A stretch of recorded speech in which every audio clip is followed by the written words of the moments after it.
Virus corona memang begitu mudah menular dan menyebar.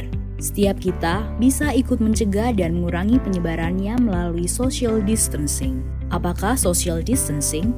Social distancing adalah tindakan untuk mengurangi kontak dengan orang lain dan menghindari melakukan kegiatan di keramaian. Bagaimana bentuk social distancing yang perlu dilakukan? Beberapa anjuran utama antara lain, menghindari keramaian, misalnya situasi, kegiatan, atau acara besar yang dihadiri orang banyak dan berdesakan. Mengurangi menggunakan transportasi publik dan belajar atau bekerja di rumah untuk sementara waktu. Bagaimana bila tidak memungkinkan melakukan social distancing? Dalam semua keterbatasan, kita semua tetap dapat melakukan social distancing walaupun terpaksa berkegiatan di luar rumah.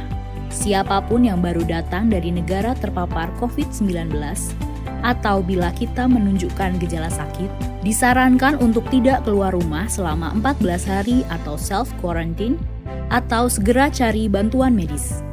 Selain dua kondisi di atas, yang perlu dilakukan adalah mengurangi sebisa mungkin kegiatan di luar rumah dan di keramaian. Bila harus keluar rumah dan menggunakan kendaraan umum, perlu menghindari waktu ramai atau peak hours. Hindari menyentuh permukaan yang mungkin dipegang orang lain juga. Misalnya, pegangan tangga atau gagang pintu. Bila harus berpergian dengan pesawat, kereta, atau bus, cari tahu mengenai status keamanan tempat yang akan kita datangi. Hindari berdesakan dengan orang lain, gunakan masker bila diperlukan, dan jangan lupa segera mandi dan bersihkan diri setiba di tujuan. Bila perlu membeli makanan atau kebutuhan lain, sebisa mungkin gunakan layanan pesan antar. Bersihkan atau cuci barang yang dibeli sebelum disimpan, dan utamakan memesan makanan yang matang sempurna. Bila perlu berolahraga, pilihlah yang dapat dilakukan di dalam rumah atau yang dilakukan di tempat terbuka. Hindari jam-jam ramai, hindari berbagi peralatan, dan jangan lupa mandi atau bersihkan diri setelah berolahraga. Bila anak bosan belajar di rumah, sebisa mungkin beri kegiatan untuk dilakukan di dalam rumah.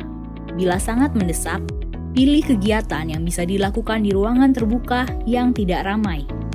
Ajarkan kebiasaan bersih-bersih setiap selesai berkegiatan, dan beri penjelasan dengan baik tanpa menakut-nakuti ataupun membuat panik.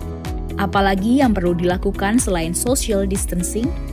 Jangan lupa mempraktekkan kebiasaan bersih antara lain, cuci tangan sebelum beraktivitas untuk menghindari virus atau kuman kita menyebar kepada orang lain. Cuci tangan setelah beraktivitas agar kita terlindung dari virus atau kuman dari luar. Mandi dan berganti pakaian secepatnya setelah berpergian untuk memastikan rumah dan lingkungan tempat tinggal kita tidak terkontaminasi. Berdiam diri di rumah adalah pilihan yang bijak untuk saat ini. Namun demikian, social distancing bisa diterapkan di mana saja. Beri empati kepada saudara-saudara kita. Kondisi masing-masing berbeda. Mari tingkatkan solidaritas. Dalam pelaksanaan social distancing, pemerintah pusat dan daerah akan tetap memfasilitasi dan memberikan pelayanan terbaik bagi rakyat. Mari bersama kita lawan corona.